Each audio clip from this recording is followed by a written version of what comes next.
Well, there are new signs tonight that the property market is cooling. The latest data from CoreLogic shows house price growth is at its lowest point in 19 months.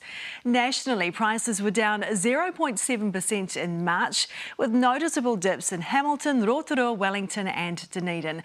Only a few centres moved in the opposite direction, like Tauranga and parts of Auckland. Experts are putting it down to the mix of higher interest rates, stricter lending rules and more cautious households. Well, for more on this, let's bring in Leslie Harris from the First Home Buyers Club. Leslie, thanks so much for joining us tonight. We don't want to get ahead of ourselves here, but are first home buyers finally in with a chance, do you think? Look, I think it's fair to say it's still very, very tough out there. Low deposit lending is very, very hard to get. It's still tough for people to actually get their lending across the line, to save for that deposit, on average about 11.8 years. And first home buyers have got really quite high debt levels of around about 9,000 per couple when we actually surveyed our members. So it's not easy. But certainly at the moment, we're seeing some softening of the market. We've got still some historically pretty low interest rates, which is also a positive.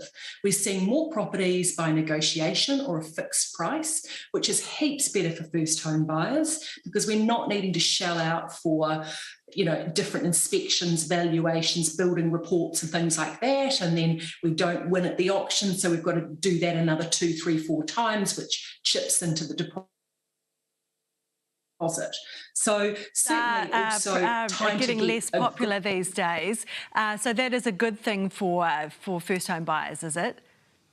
Absolutely. Look, people with a fixed price or a buy negotiation, a buyer's got the opportunity to get in there if they're actually ready to go, they've got their finance approved. A first home buyer doesn't have another house to sell, so often they can actually negotiate a really good deal.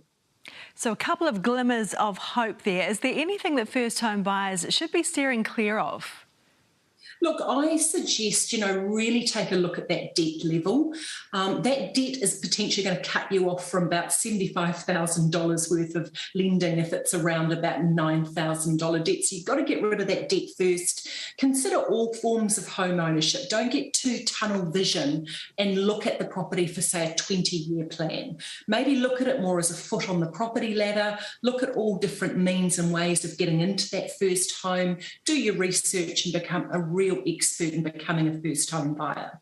Leslie, thanks so much for that advice tonight. No problem. Thank you.